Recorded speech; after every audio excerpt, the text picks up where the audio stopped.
This podcast is intended for mature audiences. Listener discretion is advised.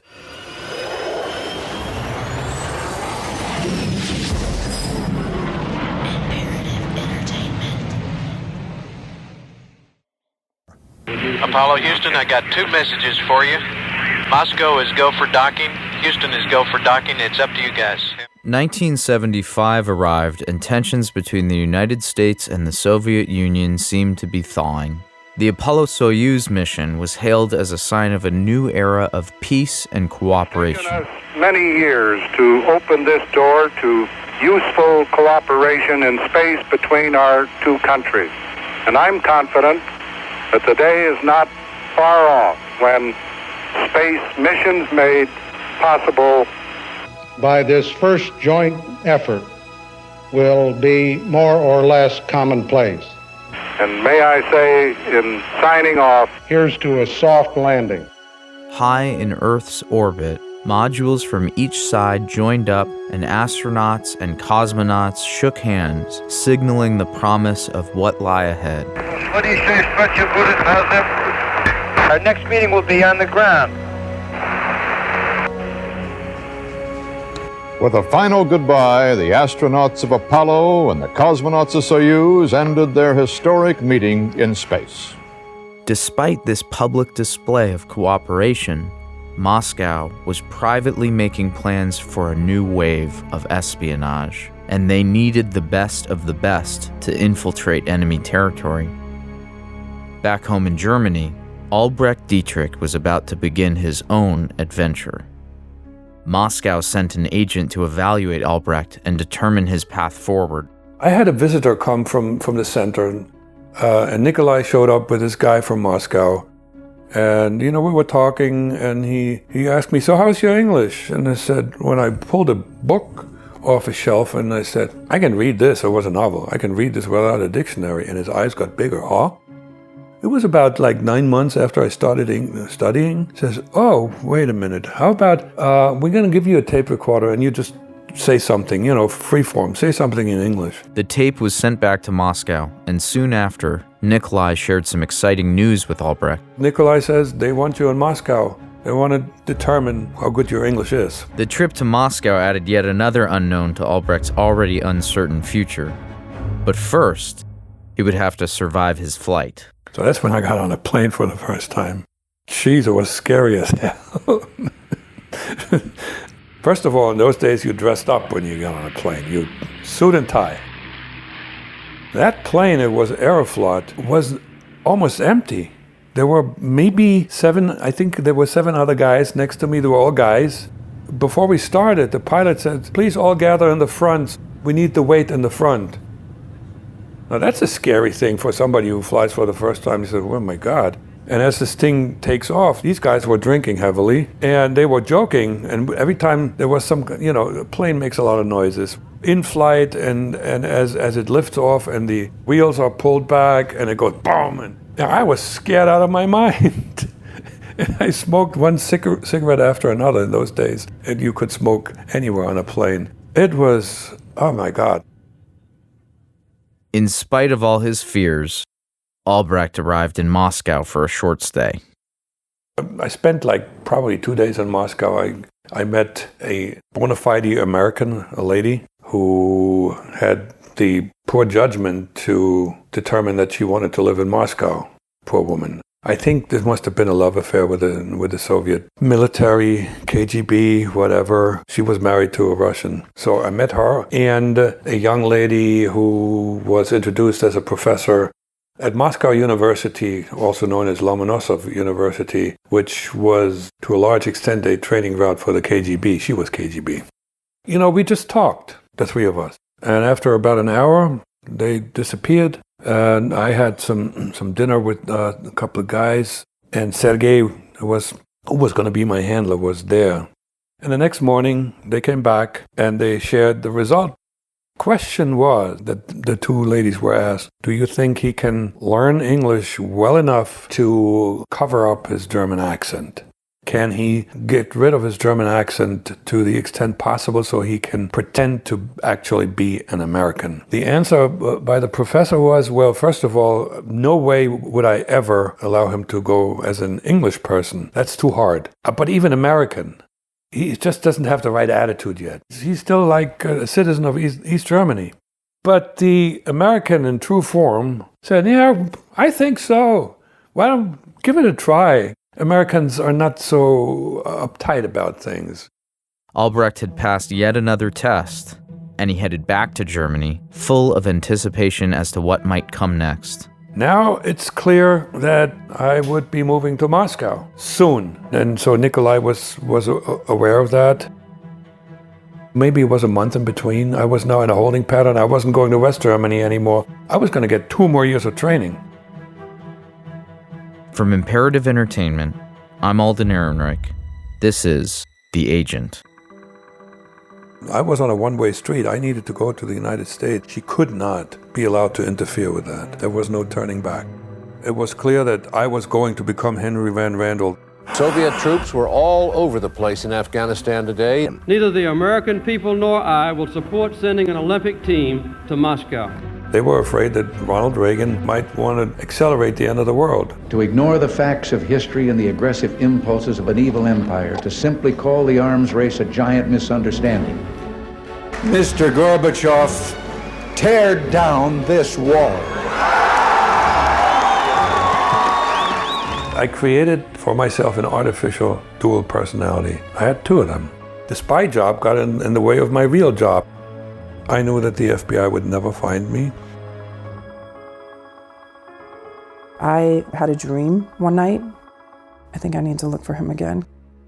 I need to find him. Chapter 4, Belly of the Beast. The KGB had finally revealed their plans to Albrecht. He was to learn English, continue his training as an agent, and eventually be sent into enemy territory, into the United States. His training was to take place in Moscow. Nikolai told me that once it was decided that I move to Moscow to train American English, that's the plan, the United States, absolutely. And so I knew this from day one as I arrived in Moscow. I mean, you can't have a better incentive than that for the career that I had chosen. That would give me an opportunity to go to other places like France and Italy and so forth. I wasn't particularly interested in West Germany, but the United States, my goodness. San Francisco, New York, I mean, that's the big time. And not only that, as an agent to go there, now I'm not just an elite KGB agent, I'm the elite of the elite. Flattery, adventure, and incentive to work my behind off to perfect my English to the extent possible. Albrecht had not told his girlfriend Gerlinda the truth about what he did at the State Department, much less that it was a lie. She had no clue that he was training to become an agent for the KGB. Nor had he told Nikolai about Gerlinda, for fear of angering him again about another one of his secret relationships. The planned move to Moscow triggered what Albrecht had known all along. He would need to end it with Gerlinda. I needed to go to Moscow to study English. The hardest thing I ever did was to say goodbye to Gerlinda. I can't think of something that was more painful because it ripped my heart out, but apparently I didn't love her enough to give up my career for her. I was on a one-way street that away. That had to be done. I had to get through with this. So it was an evening that I was at her place, and I told her that it was over between the two of us because I was moving to Moscow as a diplomat. We weren't married, therefore she couldn't come. I told her that a long-term, long-distance relationship I didn't feel was right. It was too painful, so that was it. I still remember she was half lying on a couch. She had black stockings on and a sweater, and as I'm talking to her, it felt like she was shriveling up. And I got up, left the place, and didn't look back. So that was the exact opposite of how I felt when I met her. That was the exact opposite. But you know what? And this is the hardness in me, that the moment I was on the plane to Moscow, she was out of my mind. She was not part of my life anymore.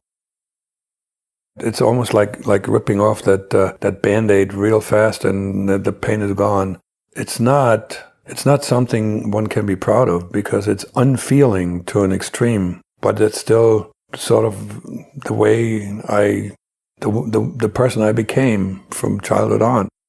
And it took me many, many years to overcome all of this. I wouldn't do something like this today. I couldn't. I had a choice. Start working on a farm and marrying Gerlinde, or continuing on the path to Moscow and eventually the United States. There was no going back.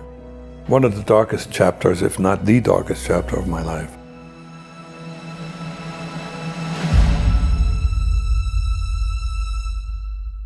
Albrecht was devastated and heartbroken to tell Gerlinde goodbye, but he convinced himself that he needed to move on. His attention shifted to his 2-year stint in Moscow.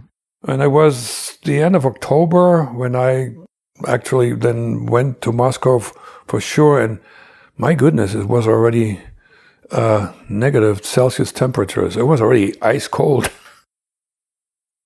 So I get there and I think, wow, this is just awesome, bigger, and it's very impressive. We get in a limo and we're driving south on, I think, Leningradsky Prospekt. It is one of those main arteries, and it goes directly towards the Red Square. And as we're driving down there, the guy is speeding like a maniac, and he's passing all kinds of people. And so I asked Sergei, I says, what's going on? Is he allowed to speed? He said, we got special license plates. Hey, it's another instance where I thought I was special, right? And the Red Square is lit at night, and it was in the evening. And it was, wow. So, I see that street, that main artery with those massive buildings left and right, the Red Square. That's one heck of a place, and I'm going to be here for 2 years. The end of October, and in those days, fall in Berlin, it would be in the 50s. So, and I had a light jacket on. That's all I had. And I did have a coat in my suitcase, but I went out with that light brown jacket, and as I'm wandering around in the city, it gets chilly. I said, well, this is really cold. And then somewhere I spotted a big thermometer on a building, and it showed something like 22. Now I know why I'm cold. And that was the beginning of a long winter. I had to go and buy myself one of those fur hats where you have the flaps that you can put over the ears. Occasionally it got cold enough where you couldn't take deep breaths. You breathe shallow. And this was the only time I ever wore long underwear. Just the ugliest piece of garment that you can imagine, like especially the ill-constructed variants that we had in East Germany. But you had to. But, you manage. Though he felt like a stranger in a strange land, he knew just enough Russian. And, like he always did, Albrecht quickly adapted to the environment around him.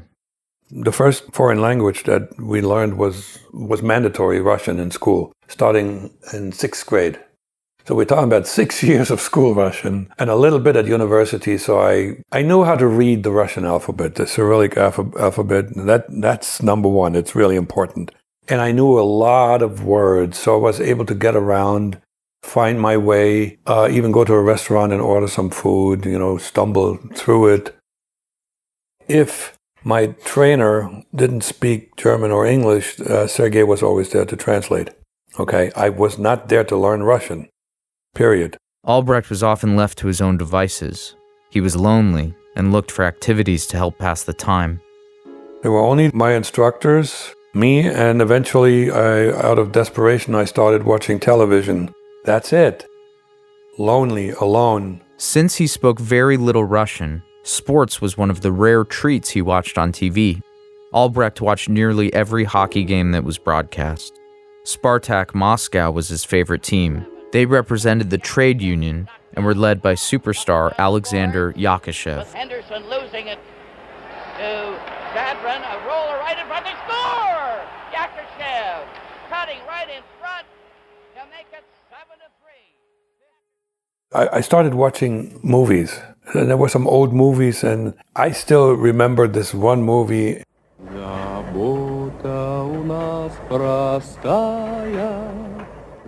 It was so inspiring.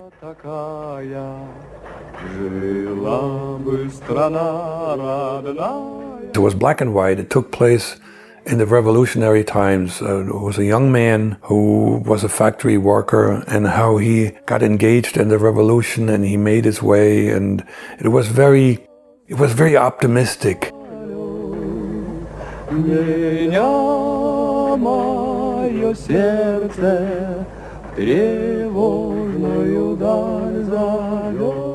And that song stuck in my head, and he would sing this every time something good happened to him. That was so inspiring, very emotional, very revolutionary, and that helped a little bit with my loneliness.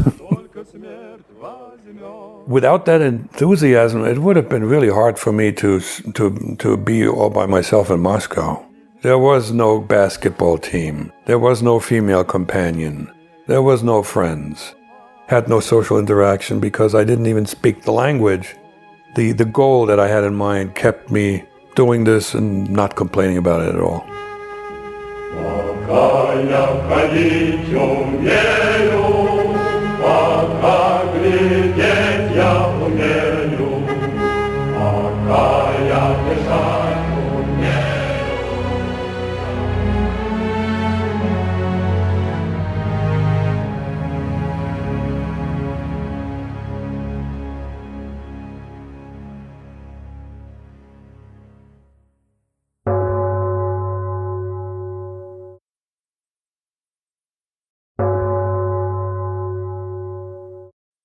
During their time together in Moscow, Sergei and Albrecht had developed a friendship.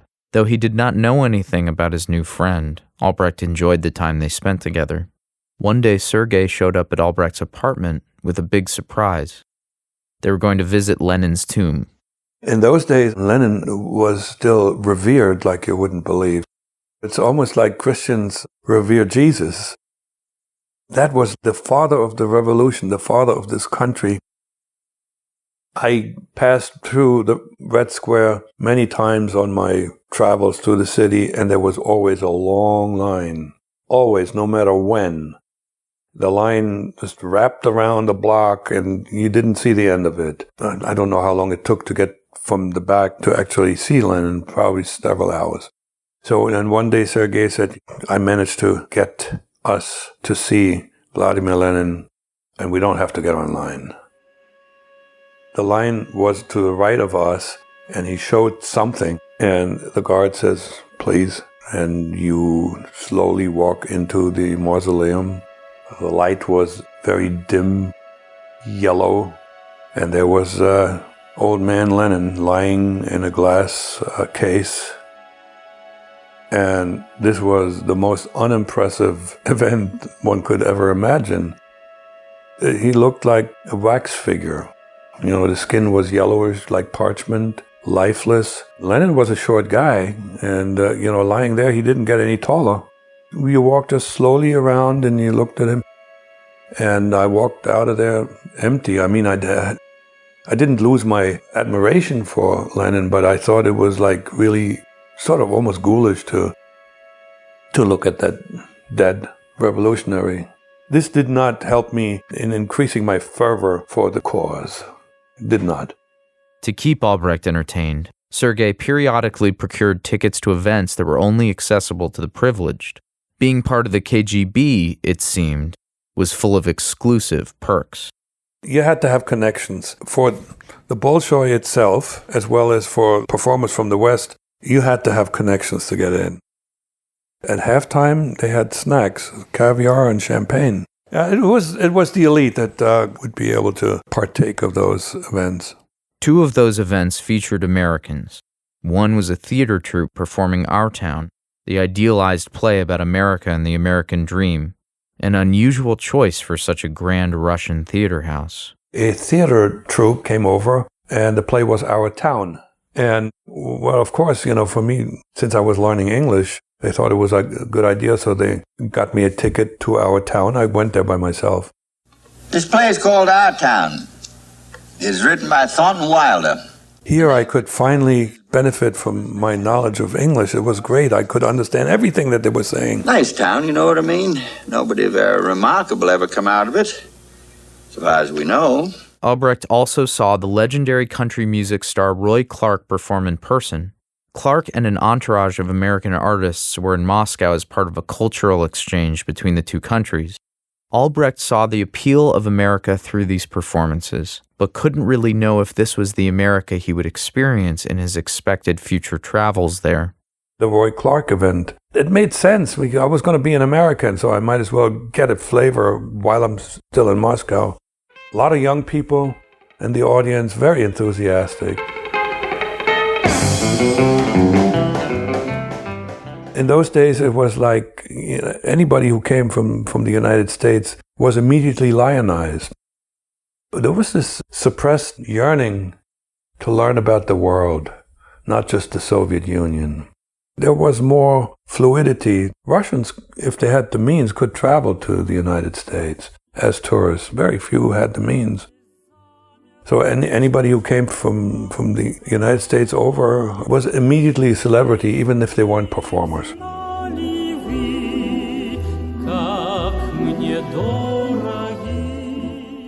One day, Sergei approached Albrecht with very good news. The leadership had approved for Albrecht to meet a husband and wife team by the name of Peter and Helen. Sergei told Albrecht, "They are real Americans, and they have served our cause extremely well. Beyond that, please do not ask any questions." So we make our way to that apartment, and they come on in, happy, so happy to meet somebody who speaks English, who meets somebody who will carry the torch. They knew I was going to be illegal in the United States. They were just like really very lively, and I have some tea and cookies, and we talked. I spent about 2 hours, and then periodically I was able to go back to visit.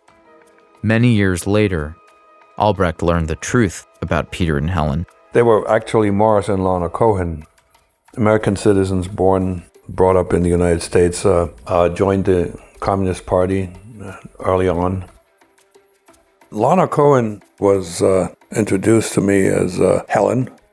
She was a clever woman. She had street smarts like you wouldn't believe. New York type street smarts. Very bright, very quick. She operated primarily as a courier, where she would have several meetings with a very young physicist, Theodore Hall, who had knowledge of bits and pieces of what it took to produce a nuclear weapon. She was 19 years old at the time, a genius. In 1945, Lona went to Santa Fe for a special meeting with Theodore Hall. She was to go to the university town to meet a young fellow. That's rare audio of Morris Cohen describing the secret mission his wife Lona embarked on to smuggle nuclear secrets out of New Mexico's Los Alamos labs. Lona did get the materials from Hall, and, upon leaving the facility, had to improvise to make sure officers didn't find the plans hidden on her. So what she does, she had the piece of paper in a little box of Kleenex. And as she's pulling stuff out of her handbag, she told the officer, "Could you please hold this?" He didn't look at the Kleenex. That woman was phenomenal. Theodore Hall's report was saved, and the Soviet spy network narrowly missed being exposed. And a few years later, they reappeared in England under an ID that made them come from New Zealand. They were working with a fellow named Gordon Lonsdale. That was his English name. He was actually a born Russian who grew up bilingual. Lonsdale operated a spy ring in Portland. In the port of Portland, there was some very secret research going on, submarine-type research. That spy ring did a lot of damage. Eventually, they were busted. All three of them went to jail. I believe the Cohens spent like 8 years in jail before they were exchanged and then were sent back to Moscow, where they spent the rest of their lives. Occasionally working with somebody like me for some training. They were very, very, very happy to meet me because their Russian wasn't that good. They could hand over everything that they learned like a relay race. You get the baton, you carry on.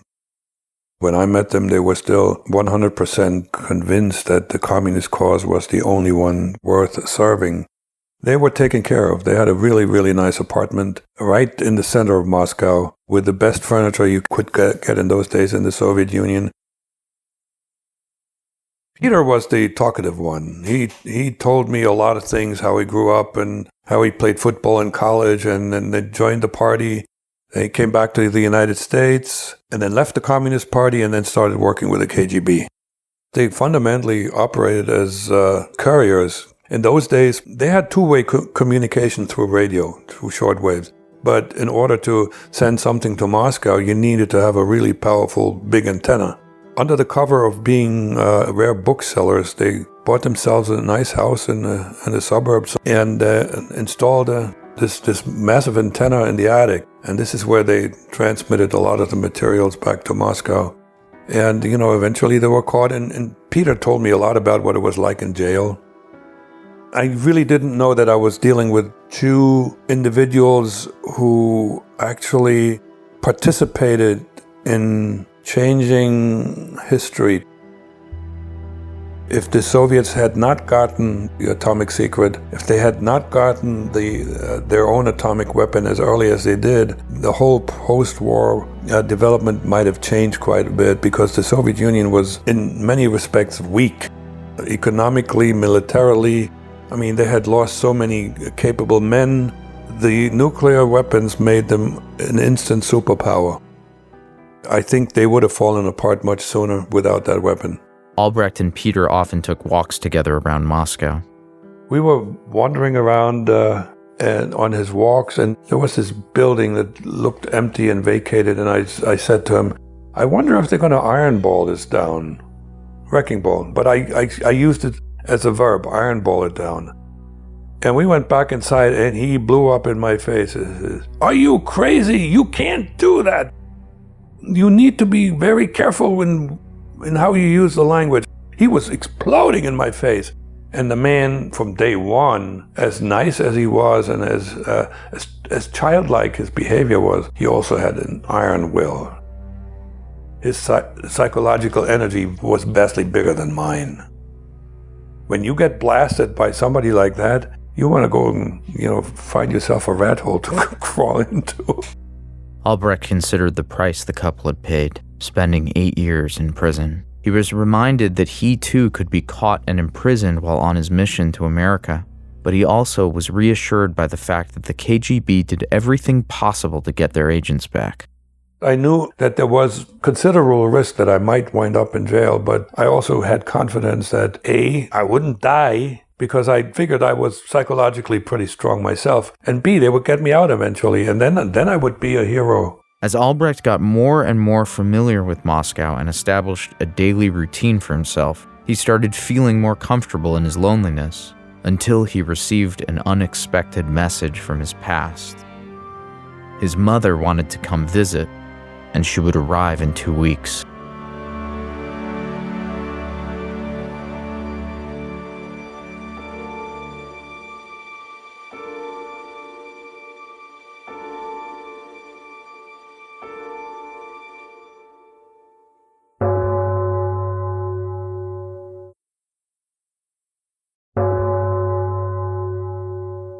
Albrecht had received a message from his past. His mother was coming to visit.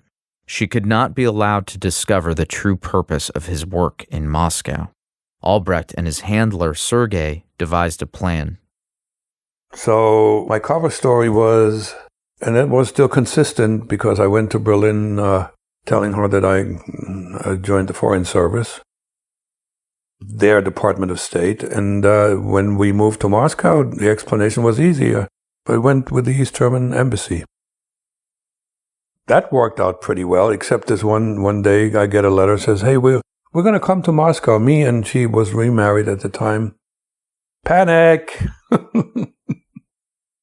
Because if she wanted to meet me at the embassy, I wouldn't have been there. And we couldn't have arranged with the East German embassy. They would have asked all kinds of questions. Well, why are we doing this? This would not have worked. By the rules of conspiracy, we had to find a different way. Now, what was in our favor was neither she nor her husband spoke Russian. They couldn't operate by themselves. They couldn't even read the Cyrillic alphabet. So they were part of a group, right? In those days, East Germans traveled in groups a lot. It had something to do with supervision, too. There was probably always some Stasi guy in the group to make sure that, that people behaved. Albrecht had to keep his mother away from his apartment. The KGB did not need any questions asked. They couldn't see my apartment either. So we had to protect that. So we came up with this idea that my apartment was being renovated. Spent, I think, 2 nights in a hotel. They were in Moscow for only 2 days. My liaison, Sergei, and I made sure that we kept them busy. We took them to the Bolshoi. There used to be this permanent exhibit in a big park where each one of the states of the Soviet Union had its own pavilion and stuff like that. And we showed them, the Red Square. They were really busy as tourists. We took them to decent restaurants. So damage was avoided. But there was a problem. Like any tourist, Albrecht's mother wanted a picture. Now, the real problem was when she at one point asked to have a picture taken with me and Sergei. Sergei winced because that was a no-no. He was KGB and being photographed with me, but he couldn't get out of it. So I have this one picture where me, my mother, and Sergei are in the same picture. Though his cover had not been blown, this episode proved to be motivation to create a better cover story for the years ahead. After this unexpected visit that caused us a lot of trouble, we sat down and figured out we need to change the cover story. We need to make me less accessible. And that's when we came up with this move to Kazakhstan and getting back to my first love, chemistry. That was, of course, made up, but it was credible for her, and she sort of liked the whole idea that I went back to science. In order to make this really credible, the center produced a document. In translation, the German text went something like this. In the spirit of deepening the brotherly cooperation of our countries, the strengthening of the friendship among our people, and especially the continuing growth of our countries in the area of space exploration, Comrade Albrecht Dittrich is herewith appointed for a duration of 5 years to the position of research scientist for the project Intercosmos 77, signed by the head of the Human Resource Department with a Russian signature. There's no such thing, never was something like Intercosmos 77.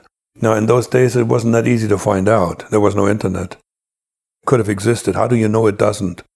So you could make up things like that. And that was an official-looking document that clearly indicated to my mother that this was real. Now I'm in Kazakhstan. I'm in a super-secret installation.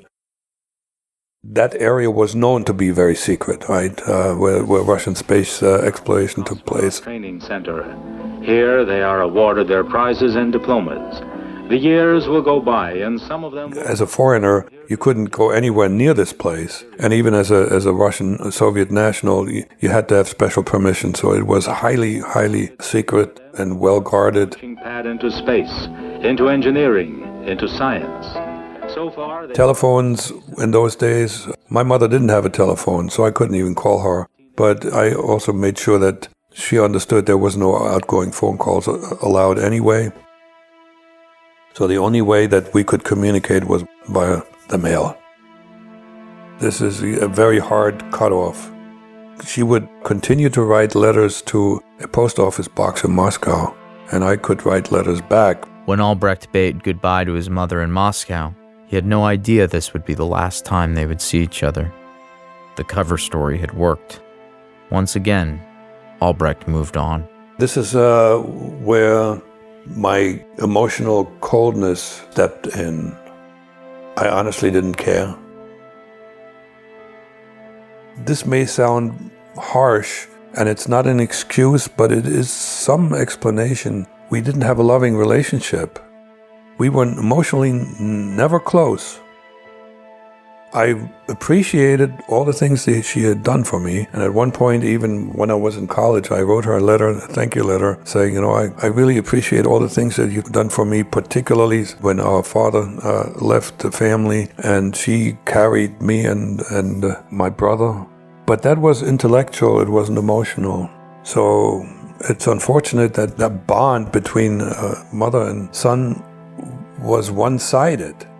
She was the victim of her own lack of emotional maturity, and she was not the one responsible for that. It was her parents, it was the war, it was the poverty after the end of the war. It was very difficult to become an emotionally mature person in that time.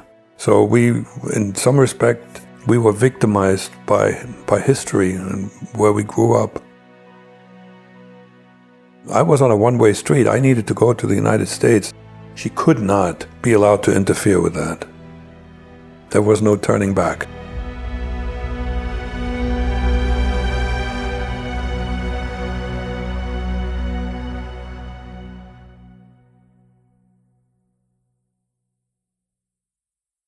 One day, this fellow Alex shows up. He had spent some time in the United States as a KGB agent under diplomatic cover. He thought he knew everything about the United States. To me, he was the expert. And he participated in planning my development and the launch eventually. He became a really important figure to me. So he shows up and he says, one thing we need to do, we need to make sure that you don't go into the United States cold. We want you to experience a country that is close enough to the United States that it could be considered like another state of the United States, Canada. So you're going to go to Canada for 3 months. Albrecht was to travel to Canada and get a feel for what it was like to live in a country that the Soviets considered a mini USA.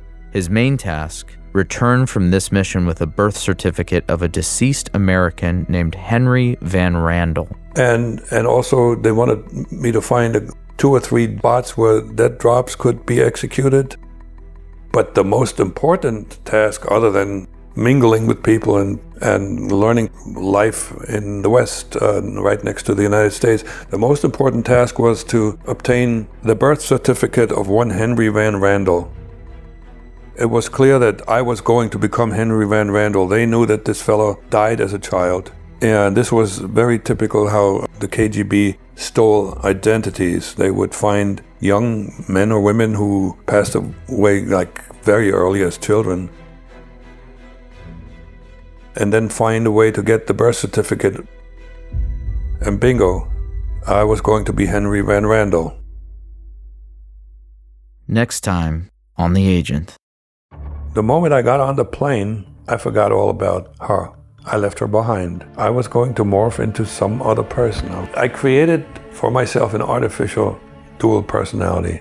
I had 2 of them. She knew I was going to be an illegal, and she knew the country I was going to operate in. That's it, no more. She didn't ask and I didn't tell. This was the tensest minutes, maybe 15, 20 minutes of my life. And it appears then the Americans notified Canadian authorities that something is fishy about this guy. That's like somebody screaming at me, "You idiot!"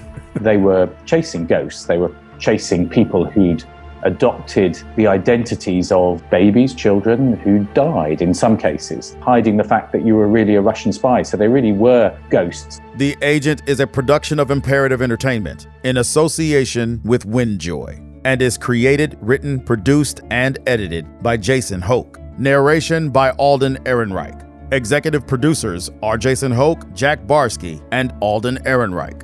Sound engineering and additional editing by Shaine Freeman. Our original score by Jasha Klebe. Cover art and design by Gina Sullivan. If you'd like to learn more about this story, make sure to read Deep Undercover, My Secret Life and Entangled Allegiances as a KGB Spy in America by Jack Barsky. Have questions? Email us at podcast@imperativeentertainment.com. If you love this show, tell your friends and leave us a positive review. Thanks again for listening.